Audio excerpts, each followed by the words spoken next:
March 6, 1901 ஏமியின் வாழ்க்கையிலும் இந்திய mission வரலாற்றிலும் மறக்க முடியாத நாள். அந்த இரவு ஒரு சிறுமி இருளை கிழித்துக் கொண்டு ஓடினாள் கோவிலிலிருந்து.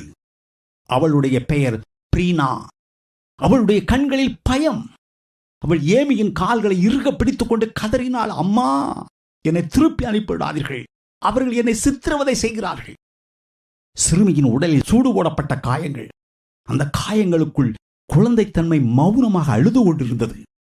அந்த குழந்தையின் கதறல் மேலோட்டமான ஒரு விண்ணப்பம் அல்ல, அது ஒரு உயிரின் கெஞ்சல், ஒரு குழந்தையின் கடைசி நம்பிக்கை. அந்த நொடியில் ஏமியின் ஊழியம் மாறியது. அதுவரை அவர் ஒரு நற்செய்தியாளர், இப்போது அவர் ஓர் அம்மா. அந்த குழந்தையிடம் அவர் எதுவும் கேட்கவில்லை. சட்ட போராட்டம் வரும், சமூக எதிர்ப்பு வரும், குற்றச்சாட்டு வரும், தன் பாதுகாப்புக்கு பங்கு வரும் என்று அவருக்கு தெரியும்.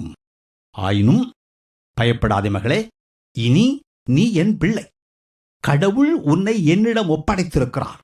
இதுதான் அவர் சொன்ன வார்த்தைகள். இது அவர் அந்த நேரத்துக்கு சொன்ன வெறும் ஆறுதலான வார்த்தைகள் அல்ல. இது அவர் அந்த கணத்தில் எடுத்த ஒரு உறுதியான தீர்மானம். அது எளிதானதல்ல என்று அவருக்கு தெரியும். அதே நேரத்தில் இந்த குழந்தையை திருப்பி அனுப்புவது பாவம் என்றும் அவருக்கு தெரியும். அவர் ஒரு தாயின் போராட்டத்துக்குள் நுழைந்தார். அந்த இரவு பிரீனா தூங்கவில்லை, ஏமியும் தூங்கவில்லை.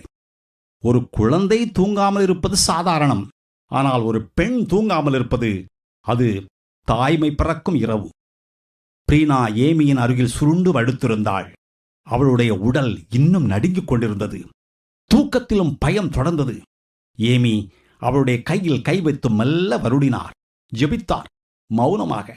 அந்த மௌன ஜெபத்தில் ஒரு வாழ்க்கை முழுமையாக மாறிக்கொண்டிருந்தது. அந்த இரவுக்கு பிறகு ஏமி குழந்தைகளை தேடவில்லை, குழந்தைகள் அவரை தேடி வர ஆரம்பித்தார்கள். ஒவ்வொரு குழந்தையின் கதையும் வித்தியாசமாக இருந்தது.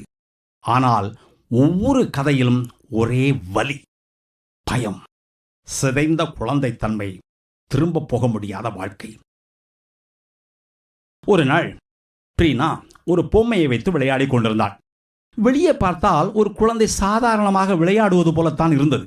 ஆனால் திடீரென்று அவள் சொன்ன வார்த்தைகள் ஏமியின் உள்ளத்தை நொறுக்கின. இப்போ இந்த பொம்மைக்கும் கடவுளுக்கும் கல்யாணம் என்று அவள் சிரித்தபடி, பூஜை, மாலை, அர்ப்பணிப்பு என்று அதோடு சம்பந்தப்பட்ட எல்லா சடங்குகளையும் அவள் தொடர்ந்து நடிக்க ஆரம்பித்தாள். ஏமி அங்கு நின்று பார்த்து கொண்டிருந்தார். அந்த பிஞ்சு மனதில் ஊறியிருக்கும் விஷத்தை உணர்ந்தார்.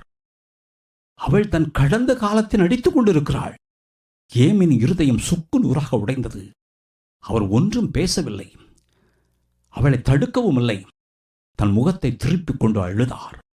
பிறகு, கர்த்தாவே, இந்த குழந்தைகள் உம்முடையவர்கள், இவர்களை என் கைகளில் ஒப்படைத்திருக்கிறீரே என்று ஜெபித்தார்.